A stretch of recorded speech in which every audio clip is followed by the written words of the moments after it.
Oke, selamat malam Bapak-Bapak dan Ibu-Ibu. Mbak. Selamat malam. Suara saya Malam Pak bisa, Dinar. bisa didengar ya suara saya? Bentar. Bisa Pak. Baik, kita lanjutkan materi untuk hari ini. Ini materi yang terakhir yang akan kita bahas ya. Sebelum kita ada evaluasi untuk ke minggu depan. Kalau evaluasinya gimana formatnya? Tugas atau tugas besar atau seperti format writing test seperti yang kapan hari?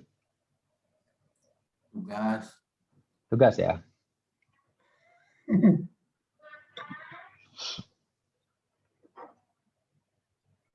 Boleh Pak, tugas Pak. Tugas ya. Baik. Tugas Pak. Ya. Saya akan sampaikan tugas. Mudah-mudahan enggak begitu membebani ya. Saya sampaikan tugasnya minggu depan untuk diselesaikan 2 minggu lagi, atau saya berikan Jumat ini untuk dikumpulkan minggu depan.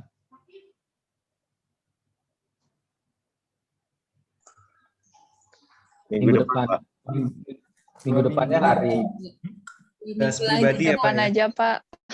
Minggu Oh, lagi. gitu ya. Untuk Pak. Kuliahnya minggu depan 2 minggu lagi Pak. Saya berikan hari Jumat ini, kumpulnya di 2 minggu lagi gitu ya. Ya, betul. Ya Pak. Boleh Pak. Bisa Pak. Gitu. Ya, baik. Kalau gitu saya akan post tugasnya di hari Jumat ini. Kemudian kita silakan dikumpulkan kapan? Maaf Pak, individu apa kelompok ya Pak? Individu dong. Individu Baik, Pak. aja. Saya akan sampaikan tugasnya di tanggal 23, kemudian dikumpulkannya di tanggal 4 Mei ya. Baik, boleh. Jadi Oke, ada Pak. waktu kira-kira 10 hari untuk mengerjakannya. Mudah-mudahan saya nggak lupa hari Jumatnya. Satu orang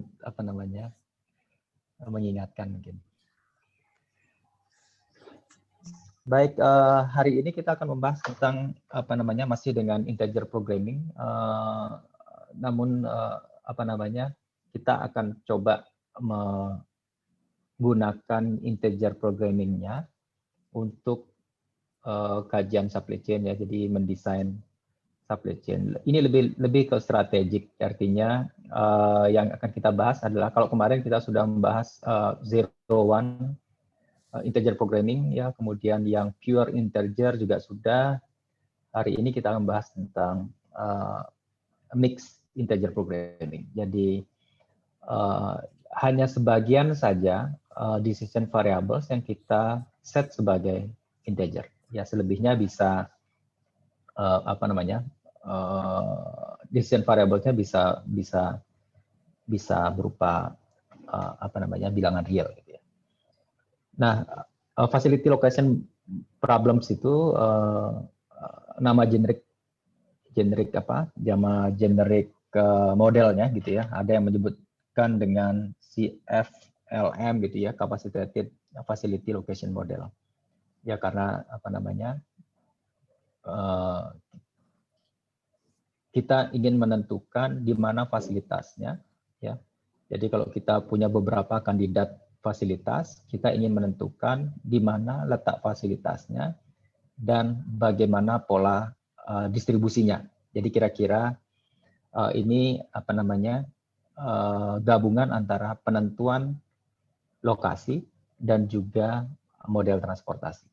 Jadi kalau kita punya 5 kandidat, kemudian ada sekian banyak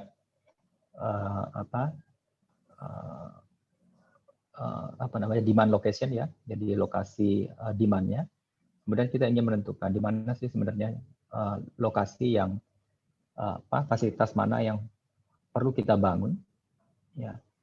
untuk meminimalkan total biaya sebenarnya ya. Jadi meminimalkan total biaya, baik total biaya investasi dan juga total biaya transportasinya. Itu yang akan kita bahas hari ini. Tapi sebelumnya semuanya sudah, yang puasa sudah pada buka puasa kan? Alhamdulillah sudah, Pak. Udah, Pak. Oke. Baik, saya akan share screen.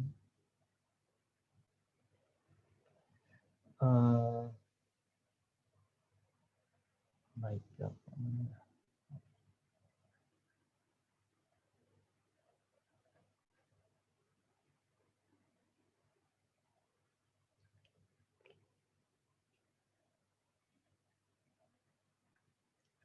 Jadi ini saya namai aplikasi untuk integer programming, yaitu khususnya untuk facility location. Dalam desain networks itu tentunya kita perlu tahu juga itu apa namanya facility roles-nya ya. Apakah dia sebagai warehouse, apakah distribution center, apakah hub misalnya ya. Kemudian apa proses yang akan terjadi di fasilitas, masing-masing fasilitas yang akan kita tempatkan gitu ya. Seperti yang mungkin minggu lalu saya sampaikan, misalnya distribusi LNG ya, LNG dalam skala mikro atau skala kecil lah, ya small scale. Nah kemudian bagaimana menempatkan hub-nya gitu ya. Salah satu nanti kita akan juga menentukan di mana kandidat lokasi ya, di mana kandidat lokasi. Kalau yang kemarin yang saya tampilkan itu ada K-means clustering. Ya, jadi K-means clustering itu K-nya adalah jumlah, jadi jumlah cluster ya. Jadi kita memungkinkan untuk menempatkan 2 atau 3 kandidat cluster, kandidat hub. Kemudian kita menentukan jaringan distribusi untuk masing-masing hub. Kemudian di pertemuan hari ini salah satu cara untuk menentukan center dari lokasi ya, kita gunakan gravity location model ya, salah satunya. Jadi silakan nanti misalnya kalau tesisnya nanti bertujuan untuk membuat jaringan distribusi gitu ya, kemudian melibatkan beberapa kandidat lokasi untuk kita tentukan sebagai distribusinya, kemudian kita ingin menentukan di mana sih titik tengah ya, jadi untuk menentukan distribution centernya sebelum kita mendesain pola distribusinya ya. Pendekatannya bisa menggunakan ada yang disebut dengan vehicle routing problems gitu ya. Kalau kita ingin menentukan berapa sih jumlah kendaraan yang akan kita investasikan untuk melayani jaringan distribusi ini. Nah, kemudian ya facility location, kita menentukan lokasi dari fasilitas di mana kita akan menentukan fasilitas dari mungkin beberapa kandidat lokasi yang kita kita consider atau pertimbangkan gitu ya. Kemudian penentuan lokasi dari fasilitas ini merupakan keputusan strategik gitu yang memiliki dampak jangka panjang gitu ya. Once kita sudah menentukan lokasi di mana kita akan meletakkan fasilitas ya, atau membangun fasilitas, maka ketika kita ingin memindahkan itu bukan hal yang mudah gitu kan ya. Banyak investasi yang harus kita korbankan untuk memindahkan fasilitas. Jadi umumnya dalam skala strategik itu hal-hal makro itu perlu kita pertimbangkan dalam decision making kita. Kemudian capacity location ya. Jadi setelah kita menentukan fasilitasnya, kemudian berapa alokasi kapasitas yang akan kita distribusikan misalnya ya, distribusikan dalam jaringan supply chain kita. Ya, jadi seperti yang saya sampaikan sebelumnya bahwa penentuan lokasi dan juga alokasi kapasitas ini tentunya tujuannya adalah meminimalkan biaya atau memaksimalkan profitnya. Jangan sampai misalnya kita menentukan seperti mungkin saya flashback ke minggu lalu ya. Jadi kalau kita hanya mempertimbangkan satu lokasi hub, mungkin untuk membangun hub di satu lokasi itu investasi awal tidak begitu besar dibandingkan kalau kita membangun lebih dari satu ya. Kita mempertimbangkan misalnya 2 hub. Tapi dalam jangka misalnya jangka menengah gitu ya, dalam waktu yang 2-3 tahun ke depan, maka yang menjadi isu adalah biaya transportasinya. Jadi biaya transportasi dari satu hub tentu akan lebih mahal dibandingkan dengan mempertimbangkan 2 ataupun 3 hub gitu ya. Tentu itu juga harus kita pertimbangkan gitu ya. Jadi sebenarnya dalam menentukan berapa jumlah fasilitas itu sangat tergantung dari biaya investasi awalnya.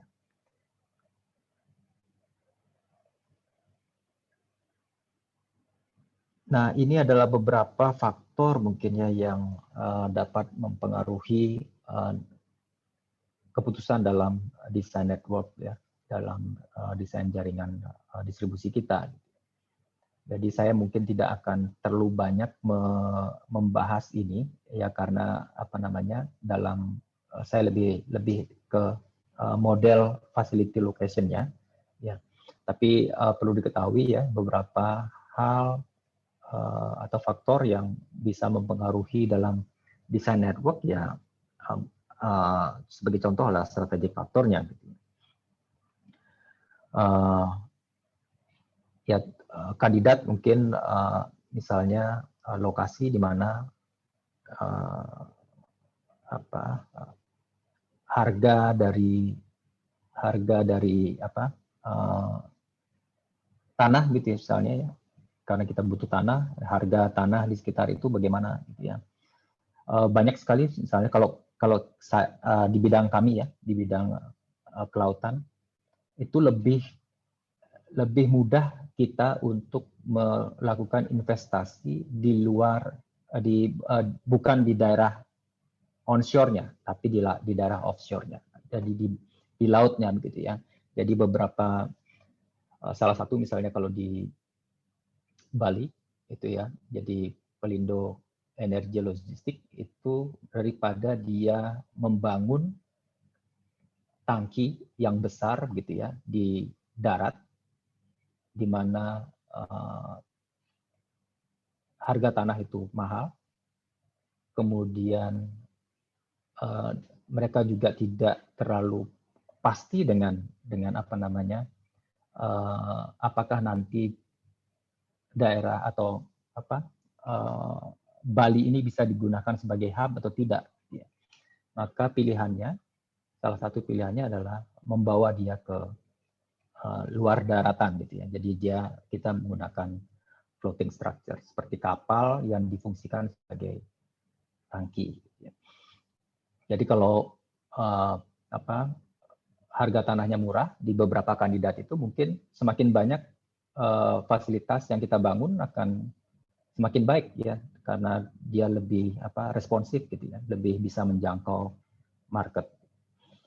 Kemudian ada technology factors gitu ya, misalnya kalau yang high economic scale gitu ya, maka semakin sedikit fasilitas yang kita butuhkan karena produksi di satu lokasi saja sudah memadai.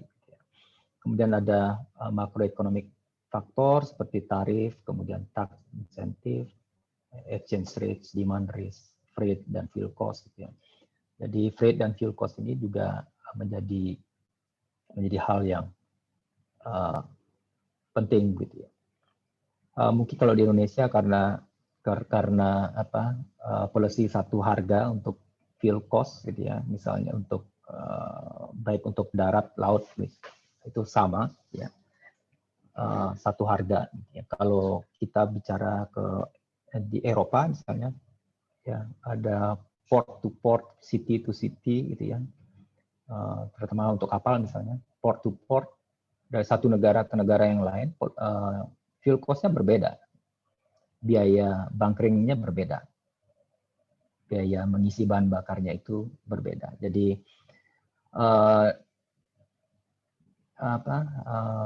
jangan membayangkan bahwa jumlah bahan bakar yang dibakar oleh kapal itu dalam satuan liter dalam seharinya, tapi bisa jadi ratusan ton gitu ya. Nah, ratusan ton itu bisa menjadi dasar kita untuk menentukan decision untuk di mana kita akan melakukan bunkering.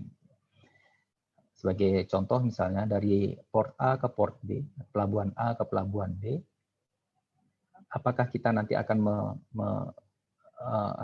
mengisi di pelabuhan B atau pelabuhan A gitu ya. Kalau kita bunkering di pelabuhan A, maka ada kapasitas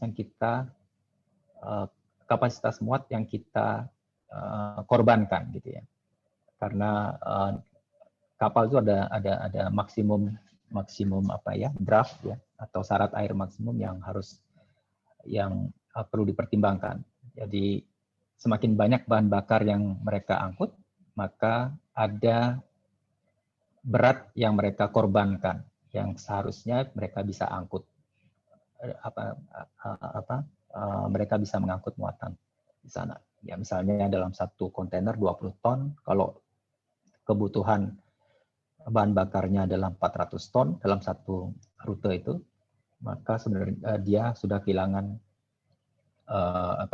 kehilangan potensi untuk mengambil kargo sebanyak 20 kontainer atau 20 box. Itu juga menjadi pertimbangan. Makanya dalam routing design di kapal itu kadang juga melibatkan schedule atau penjadwalan dalam bunkering. Kemudian political factor juga akan mempengaruhi, sudah jelas. Kemudian infrastruktur, faktor-faktor infrastruktur tentunya ya. Jadi kalau infrastrukturnya tersedia, tentu akan menjadi pilihan oleh investor untuk melakukan investasi. Kemudian faktor-faktor lainnya ya, competitive factor, customers response time dan local presence gitu ya. Jadi sebagai contoh misalnya kalau kita lihat convenience store atau minimarket gitu ya. Jadi minimarket umumnya diletakkan mendekati ke customers-nya. Jadi seperti kita lihat jaringan Alfamart atau Indomaret gitu ya.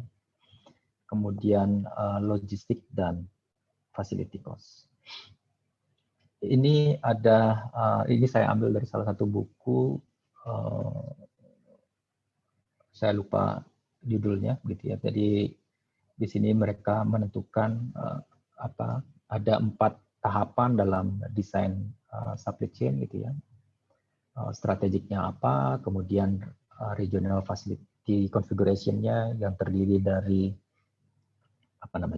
regional demand, kemudian production technologies, competitive environment, political gitu ya, sampai mereka menentukan desirable sites-nya. Jadi ada kandidat sites yang mereka pilih, yang mereka consider gitu ya. Kemudian mereka pilih di fase yang keempat. Jadi ini adalah tahapan dalam membuat atau mendesain sebuah jaringan supply chain gitu ya. Nah, seperti yang saya sampaikan tadi, jadi tujuan untuk yang akan kita bahas ya, jadi untuk facility location dan capacity allocation, ya tujuannya adalah locating facilities dan menentukan berapa kapasitasnya. Ya, tentunya tujuannya adalah untuk maksimalkan overall profitability-nya, profit mereka, atau meminimalkan biaya investasi dan juga biaya distribusi. Jadi dalam facility location itu objective function-nya atau tujuannya adalah meminimalkan biaya investasi, ya, biaya investasi dengan membangun fasilitasnya, ya. Kemudian juga meminimalkan biaya distribusinya atau biaya transportasinya. Ya, tentunya dengan memenuhi batasan-batasan, apakah batasannya seperti model transportasi kemarin ya, jadi demand itu semuanya terpenuhi dan juga selain demand itu supply ya, jadi berapa supply yang mereka bisa penuhi gitu ya. Jadi ada maksimum supply yang mereka bisa penuhi dan juga berapa demand yang harus mereka penuhi. Ya, kemudian dalam facility location dan capacity allocation ini ada trade-off dalam desain yang kita pertimbangkan gitu ya. Jadi kalau kita membangun lebih banyak fasilitas, ya tentu semakin banyak fasilitas yang kita bangun, maka dia dapat menurunkan biaya transportasi. Ya, dia akan memberikan responsiveness yang lebih baik gitu ya ke market. Namun dengan menambah jumlah fasilitas akan menambah biaya dalam pengadaan fasilitas dan juga biaya inventorinya. Ya. Tapi mungkin ya sangat tergantung juga dengan nature dari produk yang kita akan distribusikan gitu ya. Kalau kemarin ya kita di distribusi LNG itu kalau semakin panjang jalur distribusinya, ya semakin panjang rutenya, semakin lama rutenya, maka di setiap lokasi harus mempertimbangkan stok yang bisa memenuhi sampai rute berikutnya atau kapal berikutnya bisa melayani terminal atau demand tersebut. Jadi itu ya trade-off yang perlu kita pertimbangkan. Ya selain biaya-biaya lainnya. Kemudian dalam network design model dengan menggunakan facility location dan capacity allocation ini, kita menentukan lokasi dari beberapa kandidat ya. Jadi kita menentukan berapa fasilitas yang kita bangun dari sekian banyak kandidat lokasi, kemudian menentukan berapa distribusi dari masing-masing fasilitas tersebut. Ini sama saja mungkin dengan yang tadi ya, jadi location, supply source, market, location, potential facility site, kemudian demand forecast. Ini adalah hal-hal atau faktor-faktor yang perlu kita himpun untuk sebagai input dalam facility location dan capacity allocation kita. Ini adalah notasi ya, jadi sebentar. Modelnya adalah seperti ini ya. Ini adalah notasi. Jadi N itu adalah jumlah potential plant atau location ya. Kemudian M-nya adalah number of markets. Ya, jadi N itu adalah potential site yang akan kita bangun. Kemudian M adalah jumlah market atau demand point-nya. DJ ini adalah annual demand. Jadi misalnya ya, oke lah kita kalau di sini dia annual demand, mungkin desainnya bisa monthly atau annual gitu ya. Jadi di sini annual demand untuk market J. Kemudian KI adalah potential capacity untuk plan I. FI adalah fixed cost yang kita annualize gitu ya. Untuk keeping plan I open. Jadi ini akan mempengaruhi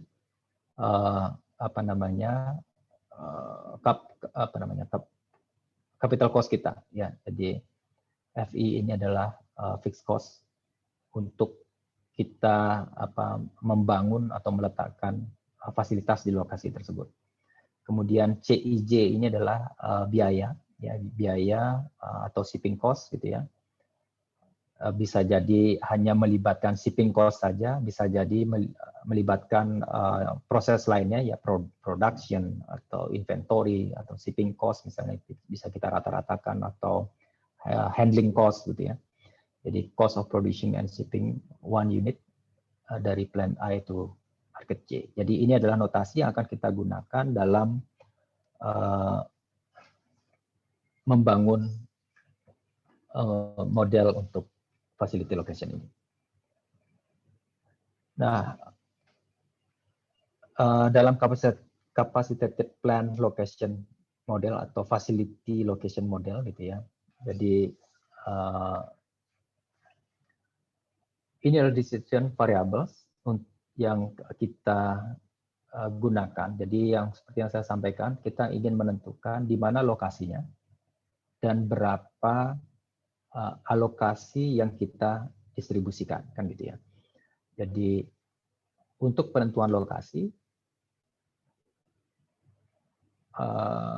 decision variables kita notasikan YI yang nantinya akan bernilai 1 atau 0. Ya. Jika dia bernilai 1, maka dia akan terpilih. 0 jika dia tidak terpilih. Sedangkan XIJ adalah jumlah yang dipindahkan atau didistribusikan ya dari plan I to customer J. Ya. Nah, yang YI ini akan kita kalikan dengan fixed cost-nya kan gitu ya. Jadi kita punya beberapa kandidat lokasi ya untuk menentukan atau mendirikan plannya atau membangun plannya atau membangun fasilitas kita ya. Kemudian dari sekian banyak faktor yang kita pertimbangkan, kita ketemu sebuah fixed cost untuk membangun plan atau membangun fasilitas di lokasi tersebut. Ya, jadi misalnya ada YI ini akan kita kalikan dengan FI. Ya, jadi FI adalah fixed cost untuk kita membangun fasilitas di site I gitu ya. Kemudian YI ini adalah akan bernilai 0 atau 1. Ya, YI ini adalah decision variables-nya, sedangkan ini adalah distribusinya. Ya, sama seperti kita pada saat membangun model transportasi tersebut. Ya, jadi biaya yang kita perlukan atau kita butuhkan untuk mendistribusikan satu unit produk dari I ke customer J, dan ini adalah jumlah produknya, ya, jumlah produk yang kita distribusikan dari plan I ke plan J. Nah, dia akan menjadi penambah jika ini terpilih, begitu ya. Jadi kalau Y-nya bernilai 1, berarti ada misalnya untuk plan 1 ya, plan 1 jadi di set 1, jadi F1 terpilih misalnya 1000, kemudian YI-nya menjadi 1 ya. Kemudian kita jumlahkan dengan berapa distribusinya atau biaya distribusinya. Ya, jadikan C1 kemana? Ya, C11 dikalikan dengan X11 kan gitu ya. C12 dikalikan dengan X12 gitu ya. Jadi ini adalah objective function-nya. Jadi kita meminimalkan total cost ya. Jadi total biaya yang terdiri dari fixed cost dan juga variable cost. Kemudian ini adalah untuk demand-nya. Jadi constraint ya. Jadi constraint atau batasan untuk demand-nya. Jadi jumlah seluruh demand ya yang kita distribusikan dari A ke J itu harus memenuhi atau sama, kalau di sini sama dengan atau boleh juga lebih besar sama dengan demand yang dibutuhkan. Sedangkan ini adalah dari sisi supply-nya. Ya, jadi tentunya jumlah yang didistribusikan dari supply point itu tidak boleh lebih dari apa yang mereka hasilkan. Ya, kemudian ini adalah sign restriction untuk non-negativity constraint, dan ini adalah kita set bahwa YI atau decision variable YI ini akan bernilai 0 atau 1 gitu ya. Jadi ini adalah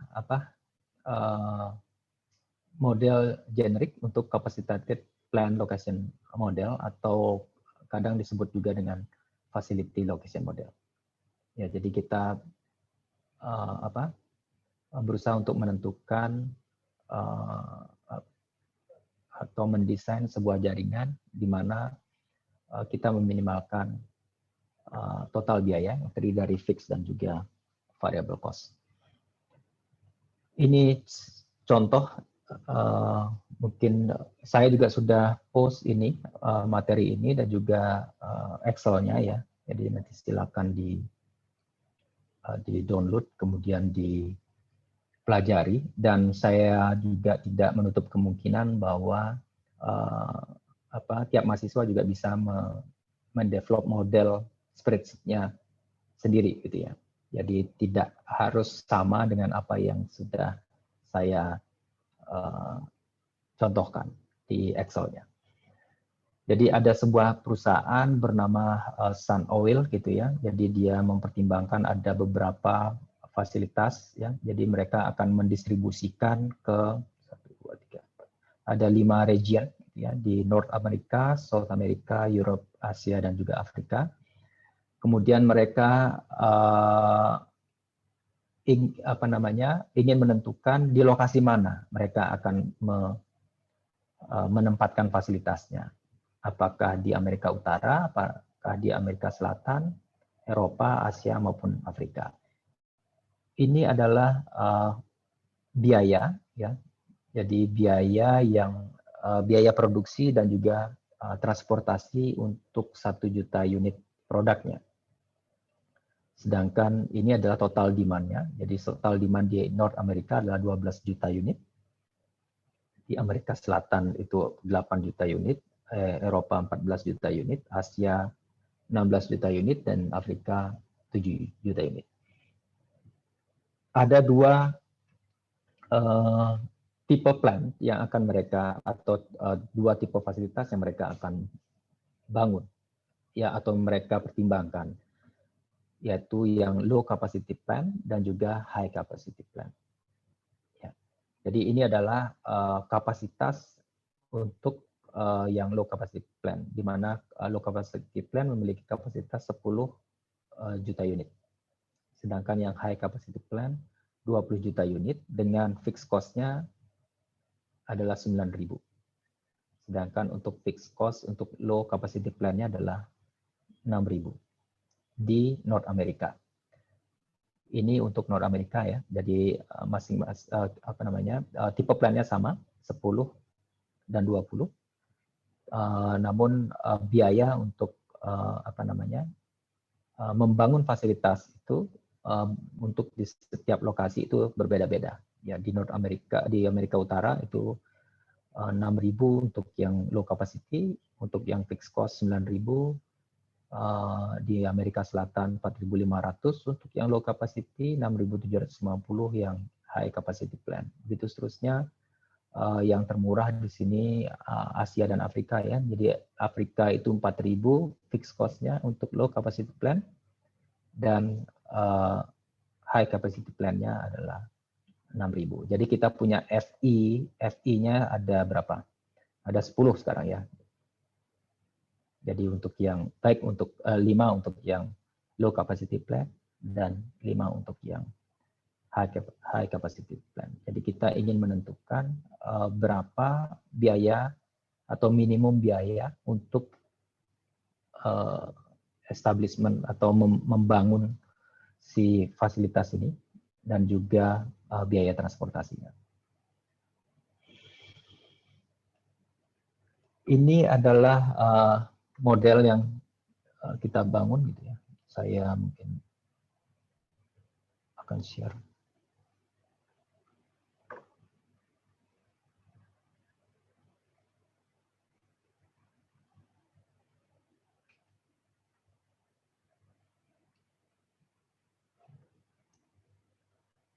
Tapi kelas ini sepi sekarang, jangan-jangan saya ditinggal tarawih nih. Enggak ya? Enggak, Pak. Enggak, Pak. Ada Pak, hadir Pak. Oh, iya. Ada, Pak. Ya, bercanda. Sepi Kekenangan, sekali. Pak, habis buka, Pak. Iya, paham Pak.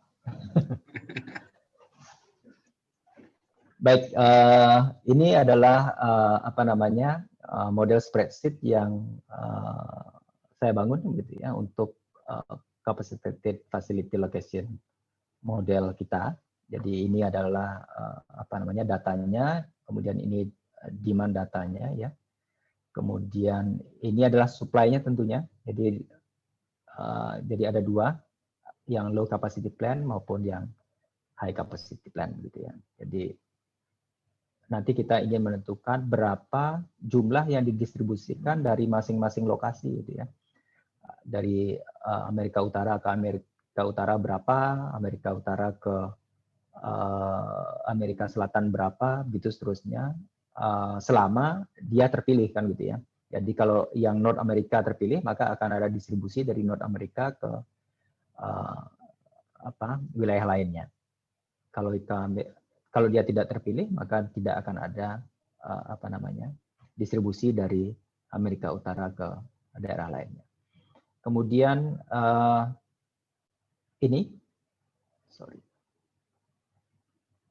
akan bernilai 0 atau 1 gitu ya. Jadi ini adalah bernilai 0 atau 1. Jadi ini adalah decision variables untuk untuk facility location-nya. Ya, jadi kalau dia bernilai 1, maka yang terpilih adalah di Amerika Utara dengan fasilitas yang 10 ya. Jadi ini untuk yang low capacity plan. Ini yang untuk high capacity plan. Ya. Jadi kalau yang high capacity plan yang terpilih, maka kapasitasnya adalah nantinya 20 dengan penambahan ke objective function-nya adalah 9.000 biayanya. Ya. Kemudian ini sangat untuk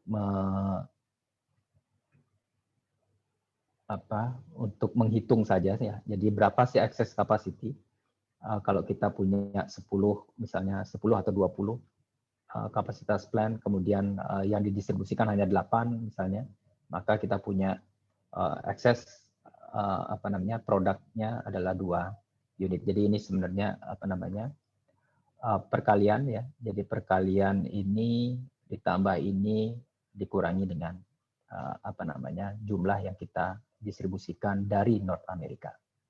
Ini jumlah yang kita distribusikan dari South America, dari Europe, Asia, Afrika, dan ini adalah karena belum ada yang terpilih gitu ya, belum ada yang terpilih dari ini, maka unmet demand-nya adalah 12. Ya. Jadi nanti kalau dia terpenuhi semua, maka di unmet demand-nya menjadi 0 semua. Gitu ya. Jadi bahwa demand-nya sudah terpenuhi. Saya mungkin coba untuk dan juga cost ya. Jadi ini objective function-nya adalah meminimalkan biaya, dan ini adalah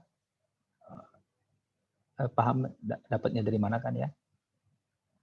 B17 mana B17? B17 sum produk ini sampai ini kita kalikan dengan ini. Berarti itu adalah distribusi ya kan gitu ya. Jadi berapa yang akan didistribusikan dari masing-masing lokasi. Sedangkan ini kita terjemahkan dengan misalnya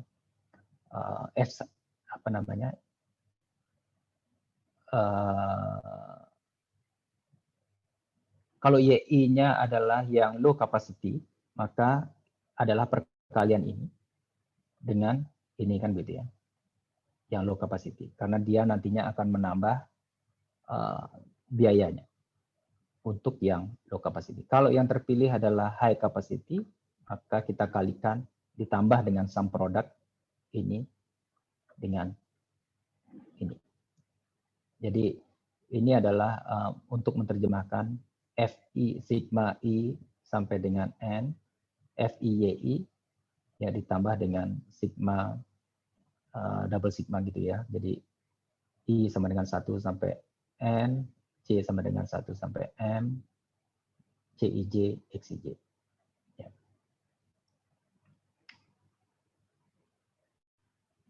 Solver. Ya. Kemudian ini adalah sebenarnya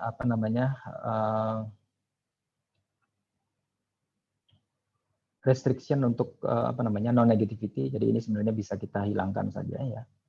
Jadi B17 sampai F21 ini lebih besar sama dengan F21 ya, F21 ya. Jadi lebih besar sama dengan 0 ya. Ini lebih besar sama dengan 0, ini adalah untuk sign restriction saja. Kemudian yang binary adalah ini. Jadi bagian ini adalah untuk yang highlight biru ini. Ya. Kemudian ini ya jadi excess capacity-nya lebih besar sama dengan 0. Jadi untuk memastikan bahwa supply selalu lebih besar dibandingkan dengan demand-nya. Ya. Sedangkan ini untuk demand restriction. Ya, jadi bahwa ini sama dengan 0. Jadi semua demand itu terpenuhi. Itu saja. Jadi yang perlu kita perhatikan juga adalah ini ya, minimum. Kita ingin minimumkan total biaya dan changing cell-nya adalah ini. Jadi saya bisa dibedakan misalnya dari ini ke sini gitu ya. Jadi ada ini untuk yang distribusinya, kemudian yang ini adalah pemilihan fasilitasnya. Saya rasa kok kalaupun dijadikan satu itu akan tetap saja bisa berjalan gitu. Coba kita cek nanti.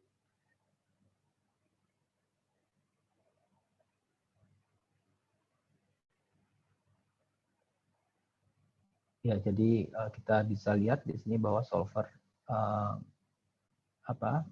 mampu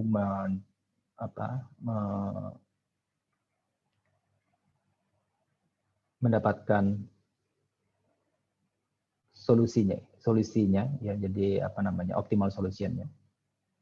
Ya, jadi kita bisa lihat bahwa yang terpilih adalah di South Amerika Selatan dan juga satu di Amerika, satu di Asia, dan satu di Afrika, di mana kapasitas yang terpasang atau yang terbangun adalah yang high capacity plant.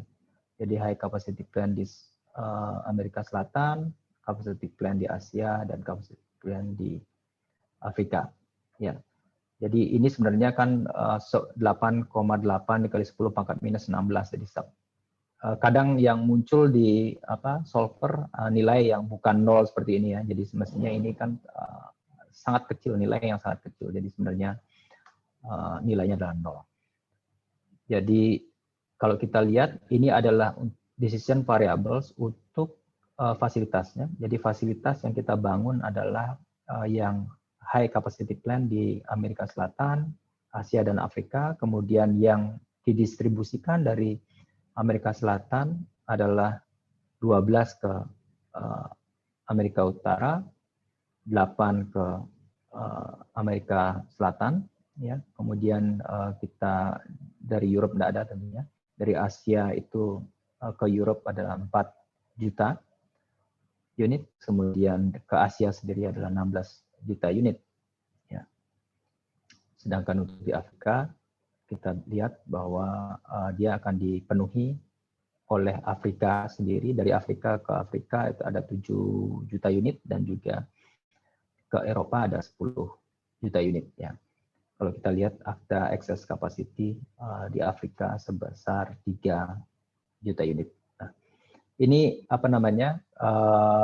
adalah optimal solution yang didapatkan dengan menggunakan solver. Nanti silakan dicoba di rumah, misalnya dengan menggunakan Lingo atau yang lainnya. Nah, besar kemungkinan nanti tugasnya adalah dengan menggunakan solver, tapi saya akan mempertimbangkan untuk memberikan tambahan nilai jika mahasiswa mengerjakan dengan menggunakan Lingo dan solver. Jadi silakan. Untuk ini ada pertanyaan? Pak Dinan, Ya. seandainya kita diminta untuk setidaknya di masing-masing region itu kita diminta untuk supply itu tidak nol, kita nanti bermain di mana Pak nih Pak ya? Gimana Pak? Misalkan di North America ini misalkan tidak semuanya tidak nol gitu Pak ya, demand-nya. Demand-nya North America memang tidak nol Pak. Ya. Di North America itu demand-nya kan 12. Inilah demand-nya. Oh iya. Jadi demand-nya mereka itu adalah 12. Nah, kita kan ingin menentukan di mana lokasi fasilitasnya, kemudian dari lokasi yang terpilih itu nantinya akan mengirimkan sejumlah 12 ke North America. Baik Ya. Pak. Berarti ini Jadi dalam artian semua terpenuhi Pak Yani Pak ya, sesuai dengan Pak ya. Betul. Yeah. Kalau kita lihat di sini unmet demand-nya kan 0 semua Pak. Jadi semua demand yang 12, 8, 14, 16, 7 ini bisa dipenuhi dari fasilitas yang terpilih. Gitu Pak Busro ya.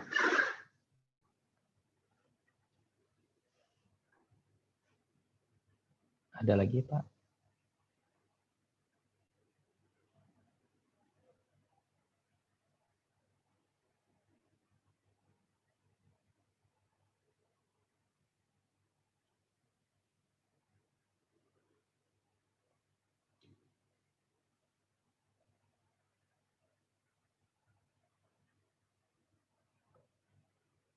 Ada pertanyaan lagi?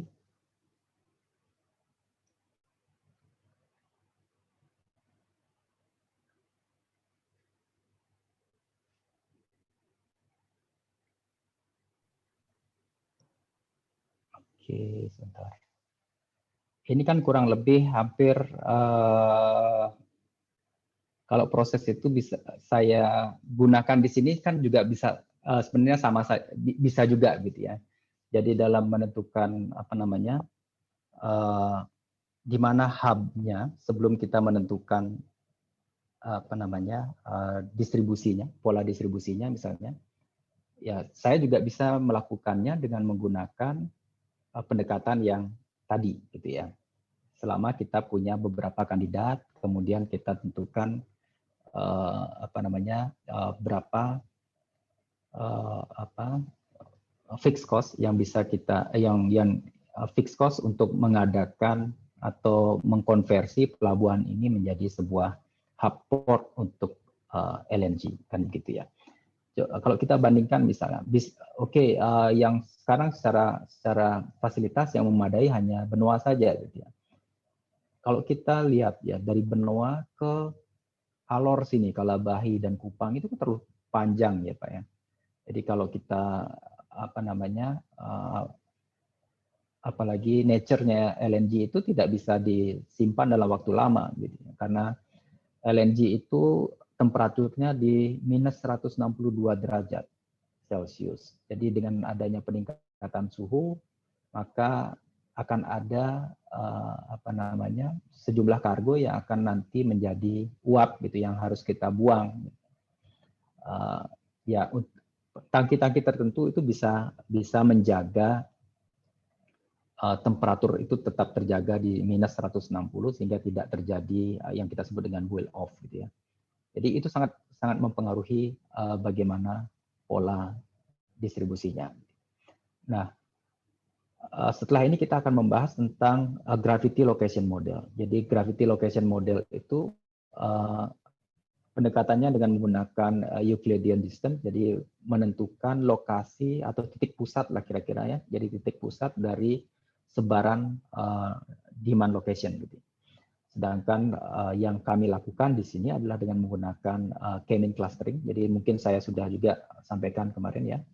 Jadi kalau yang gravity location model, kelemahannya adalah kita hanya menentukan satu titik pusat yang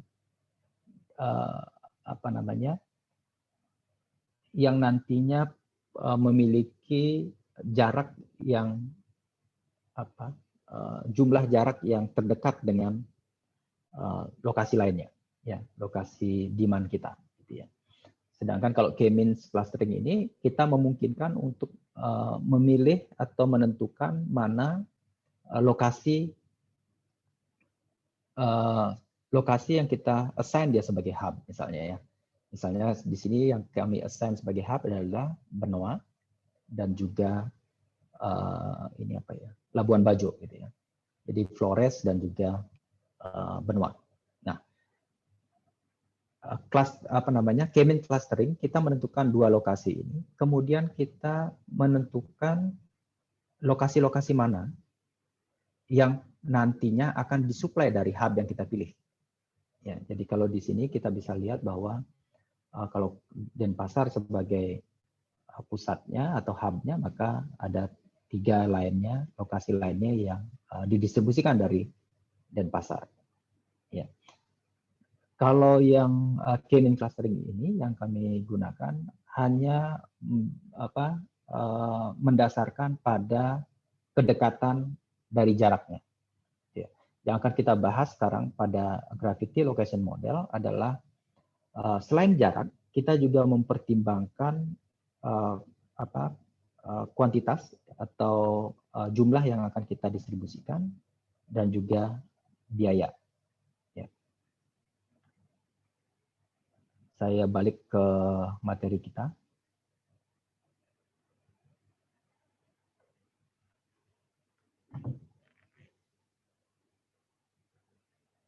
Yang terlihat di sini yang capacitated plan location model, Pak ya, Ibu. Iya. Oke, baik. Ini tadi, nah ini ya. Jadi ini adalah gravity location model. Jadi gravity location model itu kita menentukan nilai X dan Y-nya. Gitu ya. Jadi kita ingin menentukan di mana koordinat pusatnya, gravity-nya gitu ya. Kemudian yang kita pertimbangkan adalah koordinat dari delivery location-nya. Ya. Jadi kalau kita gambarkan ke dalam sebuah area gitu ya. Jadi ada scatter point gitu. Kemudian kita ingin menentukan di mana titik pusatnya. Ya. Di sana kita mempertimbangkan DN kecil ini, jadi distance untuk delivery location-nya.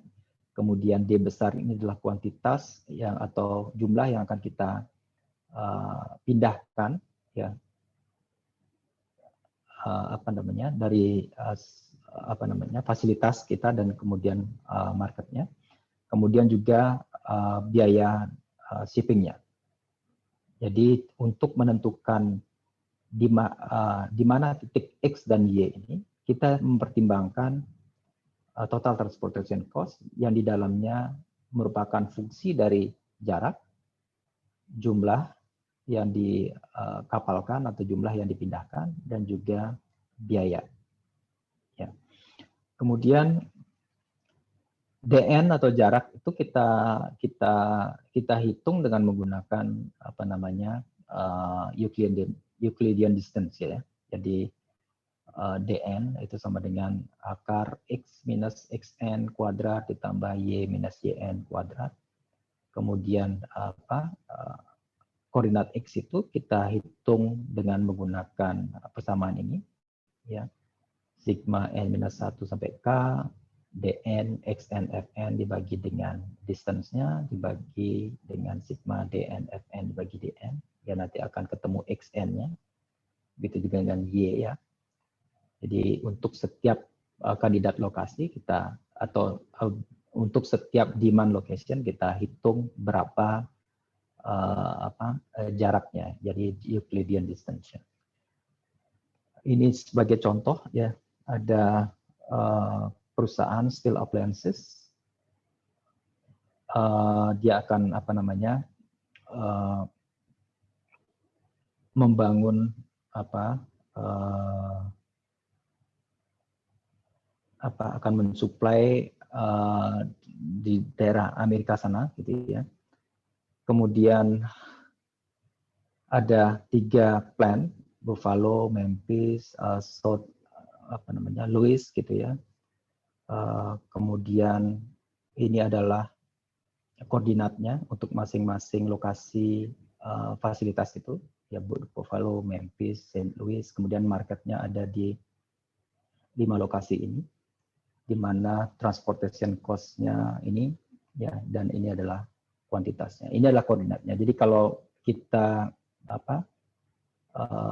plot dalam bidang yang dibatasi oleh koordinat X dan Y, maka kita sebenarnya bisa membuat scatternya. Kemudian kita ingin menentukan di mana titik pusat dari koordinat-koordinat ini. Nah, ini adalah gravity location model yang kita buat, gitu, ya. Jadi sebentar saya.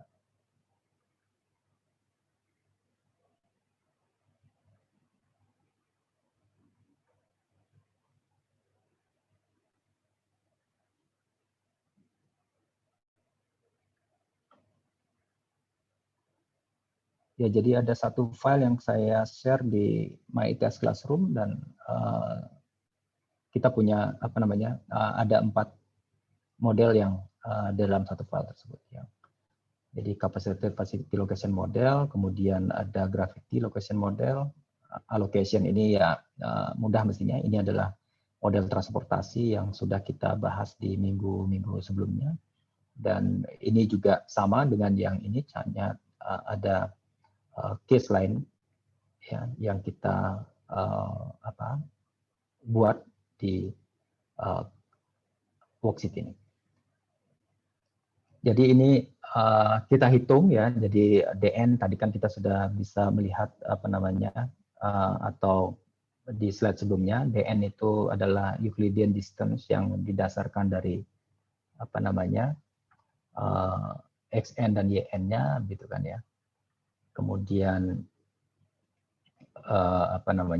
juga biaya, ya, per ton miles-nya, dan juga jumlah yang didistribusikan, kayak gitu, ya. Nah, ini yang kita bentuk, kemudian kita ingin meminimalkan biayanya, dan nanti decision variables-nya bisa kita set di sel ini, ya, di mana X-nya, di mana Y-nya, gitu, ya.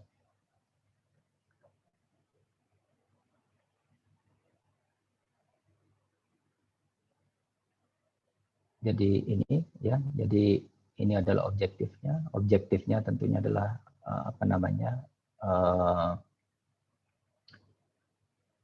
terjemahan dari total transportation cost-nya, ya total transportation cost-nya sigma tadi berapa tuh?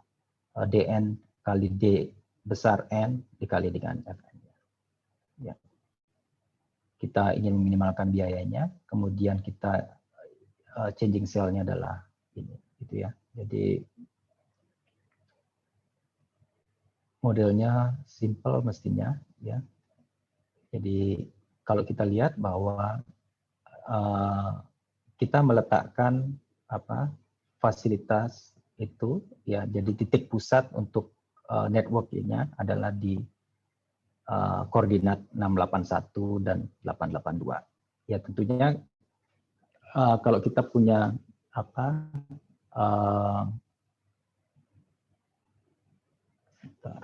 kalau saya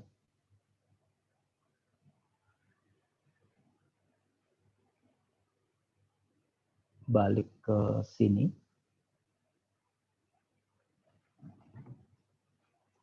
ya. Jadi sebenarnya kita juga bisa menggunakan pendekatan gravity location model ini untuk menentukan dari sekian banyak atau di 10 lokasi ini kita ingin menentukan di mana titik pusatnya, ya.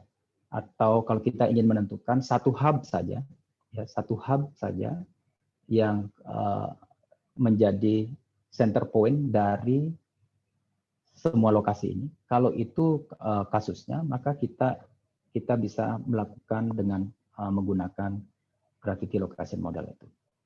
Ya. Jadi misalnya dari 9 ini mana yang akan terpilih? Ya, atau dari sekian ini mungkin saja jatuhnya di sini gitu ya. Karena ini sebagai titik pusat dari semua lokasi ini. Ya, kalau dia jatuhnya di sini, tentu decision-nya adalah kita perlu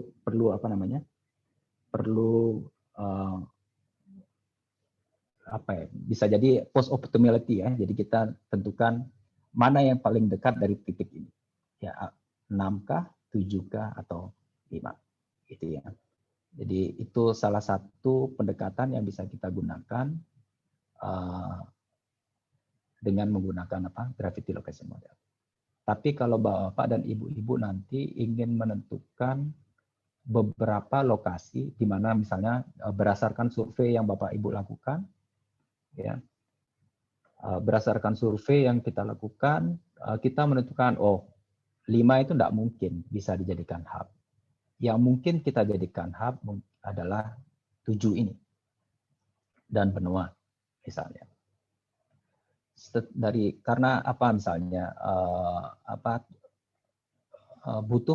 butuh biaya yang cukup besar untuk mengubah 5 ini menjadi hub misalnya ya, atau karena area atau daerah perairannya tidak cukup dalam, ya, tidak cukup dalam untuk disinggahi oleh kapal-kapal yang besar misalnya ya. Oke, kandidatnya adalah misalnya 7 atau 8, maka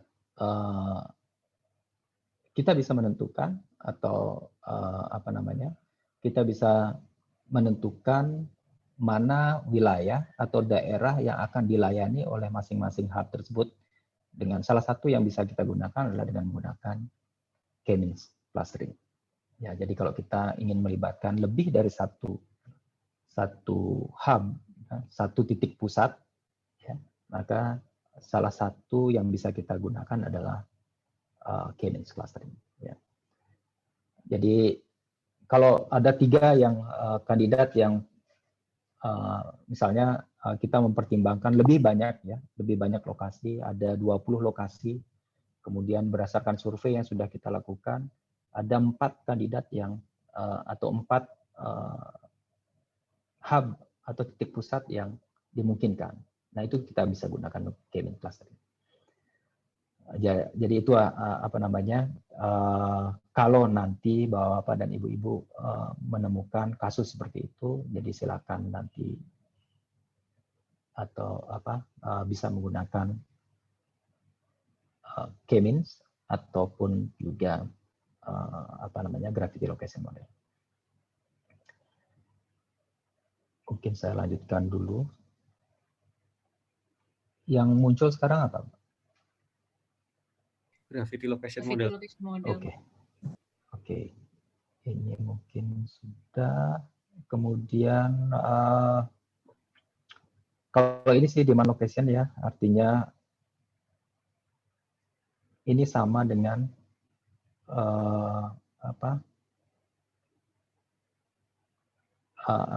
model transportasi yang kita bahas di awal di minggu ketiga atau keempat kemarin ya. Jadi tujuan allocating demand untuk production facilities ini kalau kita lihat di sini ya. Jadi modelnya adalah model transportasi gitu ya. Jadi decision variables-nya hanya XIJ gitu ya. Kita ingin menentukan berapa jumlah yang didistribusikan dari site I ke C gitu aja. Ya. Ini mestinya sudah Bapak dan Ibu-ibu juga sudah paham. Ya, ada dua constraint atau batasan yang harus kita penuhi. Yang pertama adalah demand constraint-nya dan juga capacity atau supply constraint-nya. Ya, jadi kita mendistribusikan setidaknya sama dengan demand-nya, ya, atau lebih besar sama dengan demand-nya. Dan kita tidak mensuplai lebih besar dari kapasitas yang kita punya. Itu aja sih. Ya, jadi ini contohnya. Ya. Jadi ada supply di 1, 2, 3, 4, 5. Ada 5 lokasi supply-nya. Kemudian ada 6 demand. Ya, masing-masing kalau kosong ini artinya bahwa ini ada 2 perusahaan. Ya, perusahaan yang pertama Telekom One dan perusahaan yang kedua adalah High Optic gitu ya. Jadi 2 perusahaan ini memiliki pangsa pasar yang berbeda atau daerah market yang berbeda gitu ya. Jadi Baltimore itu hanya melayani 3 lokasi ini saja. Atlanta, Boston, Chicago. Kemudian yang Memphis juga begitu, dia pasarnya hanya di Atlanta, Boston, Chicago gitu ya. Kemudian Wichita juga gitu, ada 3. Kemudian sedangkan Salt Lake dan Zion ini punya pasar berbeda dari Telekom One. Ya, jadi dia pasarnya ada di Denver, Omaha, dan Portland. Ini adalah demand untuk masing-masing lokasi. Ya, dari 6 lokasi ini adalah demand untuk masing-masing lokasinya. 10, 8, 14, 6, 7, dan 11. Kemudian monthly capacity, ya, jadi produksinya di Baltimore itu 18, Memphis 22, Wichita 31, 27, dan 24 untuk masing-masing Salt Lake dan Zion. Kemudian ini adalah monthly fixed cost-nya. Ya, monthly fixed cost-nya. Jadi untuk fasilitas di Baltimore, mereka sudah si Telekom One itu mengeluarkan biaya 7.650. Ya, jadi ini dikonversi menjadi monthly fixed cost. Ya. Jadi untuk saat ini untuk allocating demand ini monthly fixed cost-nya bisa jadi kita tidak gunakan juga bisa gitu ya. Sedangkan ini adalah biaya ya. Jadi biaya untuk mendistribusikan 10.000 demand, 10.000 unit dari Baltimore, Atlanta, Baltimore, Boston gitu ya. Jadi ini adalah transportation dan transportation cost-nya, ini adalah demand cost-nya. Ya. Ini monthly capacity, ini monthly fixed cost-nya. Jadi dengan mudah mestinya kita bisa menyelesaikan atau menentukan decision variables-nya. Jadi decision variables-nya adalah ini. Ya, jadi dan ini untuk yang Telekom One, ini perusahaannya tadi namanya High Optic ya. Jadi ini yang untuk desain variable untuk high optic, ini untuk telekemuan. Ya, jadi sama saja dengan apa yang kita sudah bahas di transportation problem.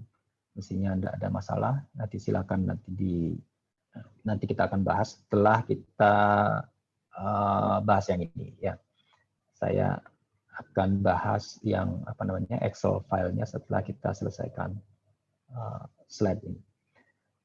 Ya, kemudian dua perusahaan ini berusaha untuk melakukan merger, gitu ya. Mereka melakukan merger, jadi profil dari biaya transportasinya menjadi ini. Jadi sangat dimungkinkan bahwa Salt Lake nantinya akan melayani kota-kota yang sebelumnya hanya dilayani oleh Telekom One. Nah, tujuan dari kedua perusahaan ini, mereka ingin menentukan mana fasilitas yang akan dipertahankan. Ya, apakah semua fasilitas ini akan dipertahankan untuk bisa memenuhi demand di masing-masing kota ini, atau ada fasilitas yang mereka akan tutup, gitu ya. Jadi mereka akan memilih dari 5 ini mana yang akan tetap berproduksi untuk memenuhi demand ini. Ya, ini adalah supply-nya. Ya. Jadi ini sama dengan model yang pertama yang kita bahas hari ini.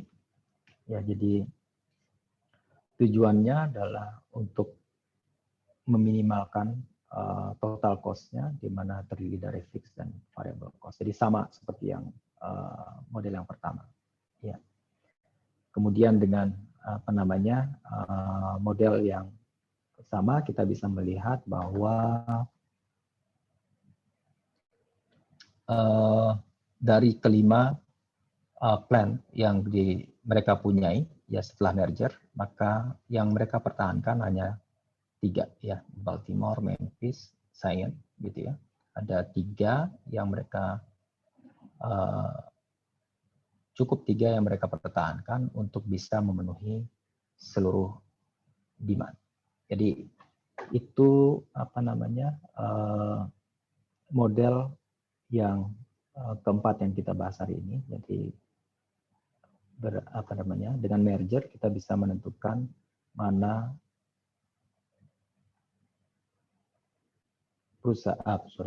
plant atau pabrik lah ya yang dipertahankan.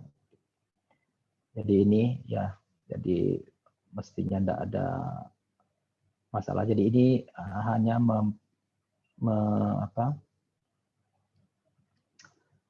menerjemahkan, gitu ya, menerjemahkan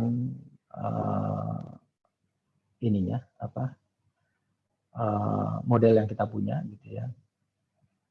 Ya, jadi sum product, kalau di sini kita lihat ya, ini adalah sum product ini dengan ini, kan gitu aja. Sum product ini dengan ini.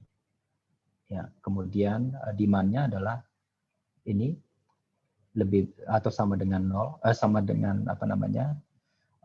sama dengan demand yang untuk masing-masing lokasi, sedangkan ini harus lebih kecil dari kapasitas yang mereka punya.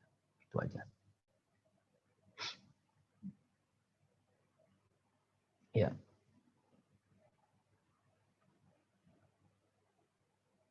Jadi ini persis dengan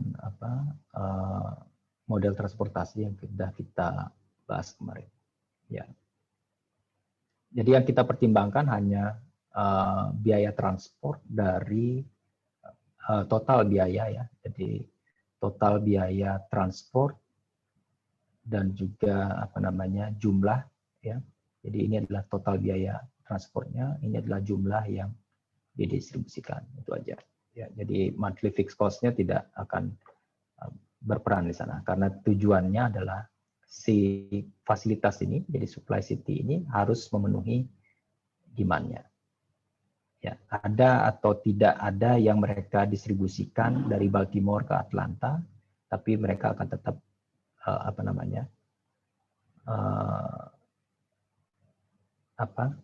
harus mengeluarkan biaya ini untuk monthly fixed cost-nya. Sedangkan ini sama dengan yang ada di sini, gitu ya. Kalau hanya membedakan kalau yang tadi kita punya dua kandidat atau dua tipe plan, gitu ya, atau fasilitas. Sedangkan kalau yang ini kan plan-nya sudah ada, gitu ya. Ini adalah fixed cost-nya dan kita ingin menentukan mana yang nantinya akan kita pertahankan atau dioperasikan untuk memenuhi demand ini. Oke, ini sama saja ya dengan yang sebelumnya.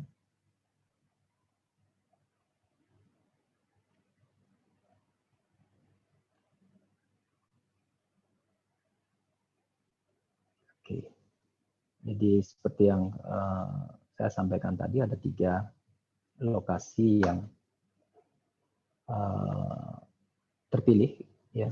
Jadi 3 lokasi yang terpilih yang dipertahankan, gitu ya, dari proses merger ini untuk memenuhi seluruh demand. Itu mungkin materi yang kita bahas hari ini. Jadi intinya kalau kita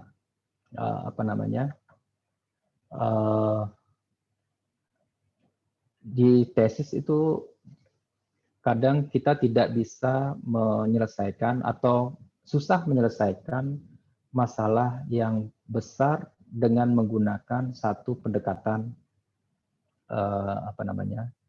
pendekatan atau model, ya. Misalnya hanya menggunakan facility location saja, gitu ya. Tapi ada mungkin perlu beberapa tahapan di sana, seperti dalam mendesain rute misalnya, ada mungkin apakah kita melakukan cluster first, kemudian route second, gitu ya.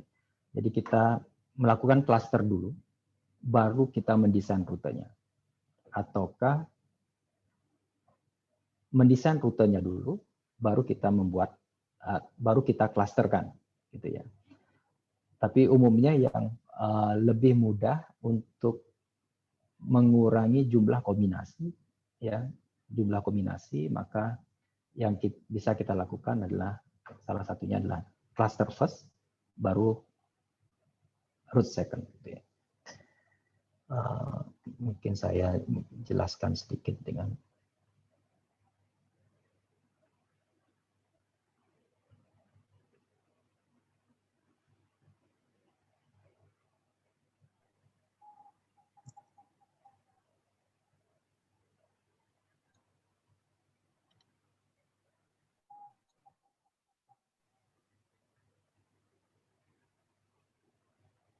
ya. Nah, mana lebih banyak kombinasinya? Kalau kita pertama, kalau kita hanya mempertimbangkan satu hub saja, maka akan ada kombinasi rute dari 2 ke 9 ke 10 1, gitu ya. 1 2 9 10 1. Kalau kita kerjakan secara manual, maka jumlah rute yang dimungkinkan itu akan semakin banyak, gitu ya. Jadi salah satu cara untuk kita bisa meminimal atau mengurangi jumlah kombinasinya adalah dengan menggunakan clustering, kan gitu ya. Jadi clustering itu umumnya digunakan untuk supaya kita memudahkan dalam atau mengurangi jumlah kombinasi yang dimunculkan. Ya. Jadi ini kalau yang di laut. Kalau di darat pun mungkin seperti itu. Kita punya 2 fasilitas, kemudian kita ingin mendesain pola distribusinya, 2 fasilitas, satu ada di Surabaya, satu ada di Sidoarjo misalnya. Maka demand location yang ada di Sidoarjo akan dilayani oleh yang ada di Sidoarjo. Tidak dimungkinkan untuk dilayani dari Surabaya misalnya. Ya. Tujuannya adalah supaya meminimalkan jumlah kombinasi rute yang akan terbentuk, gitu ya. Jadi dalam desain supply chain itu ada beberapa tahapan yang mungkin ada beberapa metode yang berbeda yang bisa kita gunakan. Ya, tentunya kalau kita ingin mempertimbangkan satu metode saja, ya bisa saja gitu ya. Cuman kan butuh effort yang lebih besar dalam model construction. Ya, jadi kita untuk mengkonstruksi model matematisnya menjadi lebih susah dibandingkan dengan kalau kita decompose gitu ya, kita bagi modelnya atau masalahnya menjadi masalah yang lebih kecil-kecil lagi untuk bisa kita selesaikan. Itu mungkin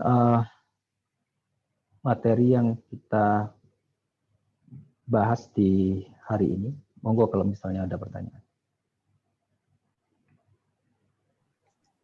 Pak Dinar mau tanya, Pak. Iya, Bu Fani. Tadi kan yang menghitung yang tadi yang ada variabel cost sama fixed cost itu kan tadi yang variabel bergeraknya itu yang variabel cost ya, Pak ya? Iya. Ada kemungkinan Pak kalau misalnya kita pakai variabel bergeraknya itu dua-duanya, jadi pertimbangannya variabel cost dengan fixed cost-nya juga gitu, Pak. Variabel cost dan fixed cost-nya juga. Iya. Untuk yang variabel bergeraknya ya. Bisa jadi Bu, jadi fasilitas misalnya, tapi kan kita sebenarnya bisa misalnya kalau kita mempertimbangkan selain biaya transport itu dengan menggunakan moda transportasi yang berbeda misalnya ya. Kan ada di sana variabel fix untuk moda transportasinya dengan fuel cost misalnya. Gitu maksudnya. Iya. Itu berarti bisa dua-duanya gitu ya, Pak, variabel bergeraknya ya, Pak. Kalau tadi kan yang variabel bergeraknya yang variabel cost ya, Pak ya. Yang fixed cost tadi kan dianggap tetap. Tetap. Ya karena kita untuk mengadakan fasilitas kan kita anggap tetap ya. Jadi berapa biaya yang kita butuhkan untuk membangun misalnya fasilitas dengan kapasitas tertentu. Ya, kemudian dari fasilitas tersebut baru kita membangun menentukan berapa sih jumlah yang kita distribusikan. Kalau kita ingin mempertimbangkan beberapa jenis kendaraan yang akan kita gunakan atau moda transportasi yang kita gunakan, maka kita bisa mempertimbangkan fix dan juga variable cost untuk distribusinya. Kan gitu ya. Iya. Ya, jadi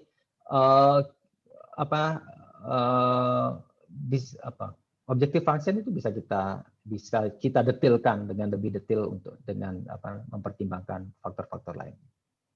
Sangat mungkin. Terima kasih Pak Dinar. Sama-sama. Sama seperti model yang kami bangun di awal untuk pola LNG tersebut ya.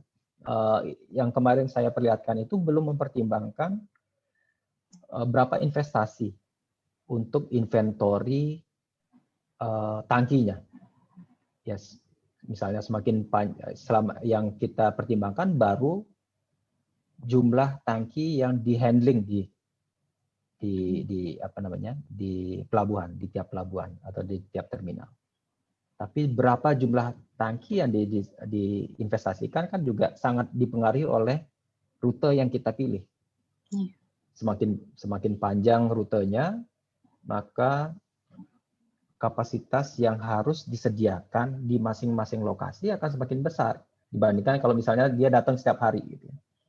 Kalau dia datang setiap hari dibandingkan dengan datang seminggu sekali, maka yang dia mungkin kalau datang setiap hari, maka jumlah kapalnya yang banyak, jumlah sarana transportasinya yang banyak. Tapi kalau semakin panjang, jumlah sarana transportasinya kecil sedikit. Tapi investasi untuk stoknya, jadi stok kontainernya akan menjadi lebih banyak kan gitu aja. Dalam setiap rute semakin banyak yang mereka angkut.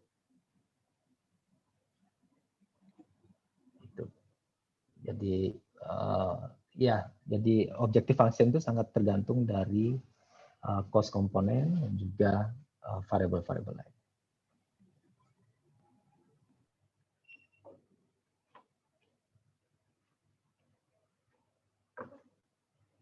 Ada pertanyaan Bapak dan Ibu-Ibu sebelum kita akhiri pertemuan ini, dan tugas saya tinggal satu, posting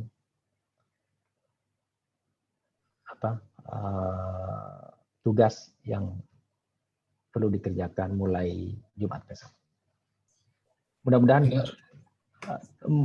tolong ada yang mengingatkan saya ya.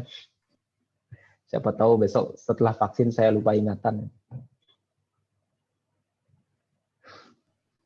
Boleh sedikit tanya Pak Dinar? Silakan Pak. Silakan Pak.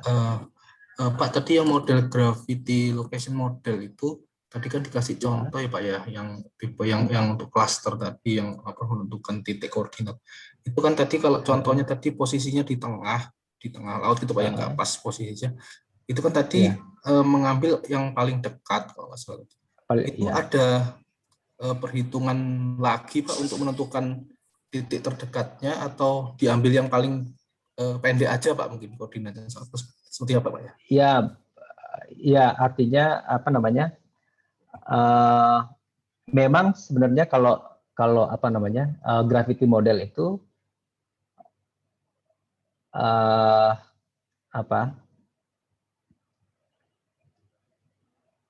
sebaiknya ya memang lebih applicable untuk lokasi di darat Pak. Ya, tapi kalaupun kita ingin dekati itu dengan dekati masalah kita dengan menggunakan gravity model dengan kasus transportasi laut ini juga bisa gitu ya. Tapi tentu harus ada peran kita untuk memilih, untuk melakukan pemilihan itu. Saya contohkan tadi, jatuhnya di laut, kemudian ada 3 lokasi yang yang berdekatan, ya gitu ya. Nah, kalau ingin lebih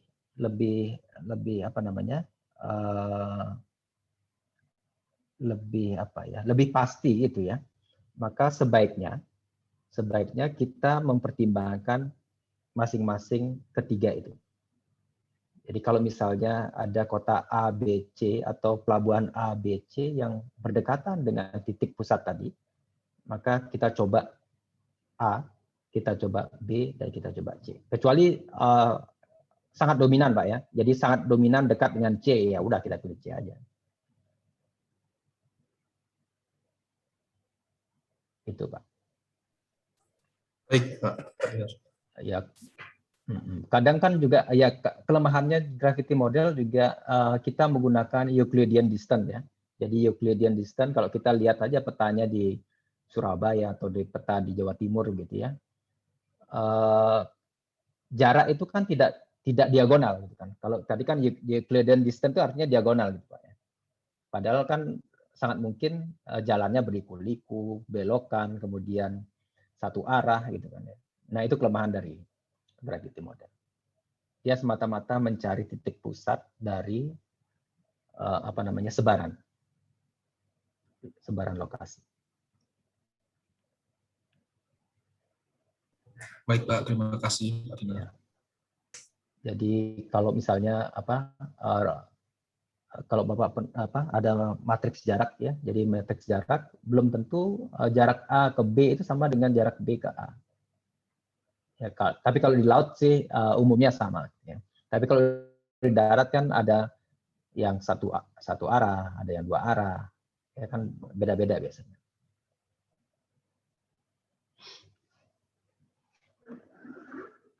Itu mungkin Bapak dan Ibu-Ibu ada lagi?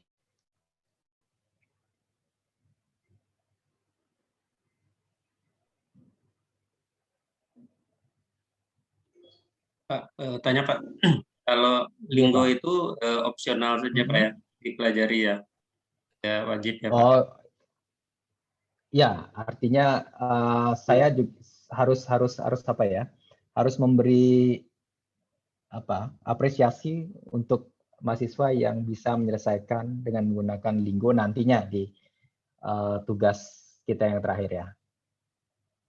Ya, artinya ya kuliah di kuliah saya sih sebenarnya knowledge saja ya. Jadi apapun softwarenya menurut saya bisa digunakan. Apapun ya. Software untuk optimasi banyak, ada yang berbayar, ada yang tidak berbayar, ada. Kita bisa gunakan MATLAB juga bisa. Jadi bebas ya sebenarnya. Ya, tapi saya sih merekomendasikan kalau nanti menyelesaikan dengan tesisnya gitu ya, walaupun bisa menggunakan solver, sangat mungkin ya. Beberapa mahasiswa saya yang di Sukolilo juga menyelesaikan distribusi LPG, LNG, distribusi yang lainnya, semen gitu ya, dengan menggunakan solver. Ya, dengan menggunakan solver. Jadi sangat mungkin. Iya, Pak. Iya, Pak. Baik, ada pertanyaan lagi? Izin Pak, mau tanya, ini tugasnya nanti Bapak upload gitu ya? Ya, saya upload di hari Jumat ya. Kemudian Bapak Ibu kerjakan nanti tugasnya dan diupload juga di MyITS Classroom. Paling lambat kapan Pak deadline-nya? Tadi saya kapan ya? Tanggal 4 ya kalau nggak salah. 4 Mei. Jadi Ibu masih punya waktu 10 hari kira-kira. 10 hari lebih mungkin ya. Betul ya? Iya Pak. Lebih Pak. 10 hari lebih. 7. 2 minggu Pak. Iya. Hampir 2 minggu ya. Cukup kan Bu? Cukup Pak. Tapi Cukup, lihat ya? dulu Pak soalnya. Oke Pak, makasih Pasti Pak. bisa. Soalnya pasti bisa dikerjakan. Pasti bisa. Janji, saya pasti bisa. Karena Bapak Ibu bebas untuk memilih soal mana yang mau dikerjakan. Soal apa yang mau dikerjakan. Kalau mau mumet, kerjakan soal yang susah. Kalau enggak mumet, kerjakan soal yang tidak susah. Itu aja. Ini bobotnya sama ya Pak? Enggak sama dong. Nanti tidak ada rasa keadilan. Kalau kerjain semua boleh, Pak? Boleh. Lawang soalnya satu aja kok. Katanya ada yang susah, ada yang mudah, Pak. Boleh. Enggak mudah, Pak. Mudah-mudahan enggak. Nanti yang susah biar Prof Budi aja. 2 minggu lagi sudah, 2 minggu lagi ya Prof Budi yang akan mengajar. Jadi minggu depan mungkin saya tidak perlu saya hanya menyiapkan absen saja. Ya, jadi materi dari saya ini adalah materi yang terakhir. Ya, minggu depan hari Selasa berarti Bapak Ibu mengerjakan soalnya. Mestinya hari Selasa ke depan saya berikan soalnya, tapi saya berikan soal di hari Jumat besok supaya punya waktu lebih lama untuk menyelesaikan. Itu aja. Oke. Kalau tidak ada pertanyaan, saya akhiri. Mudah-mudahan semester depan kita bisa ketemu tatap muka ya di ITS. Sudah fix kayaknya. Kalau enggak seperti India. Terima kasih Pak Dinar. Prof Dinar. Sama-sama Pak. Terima kasih Pak. Terima kasih Pak. Terima kasih, Pak. Terima kasih Pak Dinar. Izin untuk mengakhiri kuliah hari ini. Terima kasih. Selamat malam. Selamat malam Pak.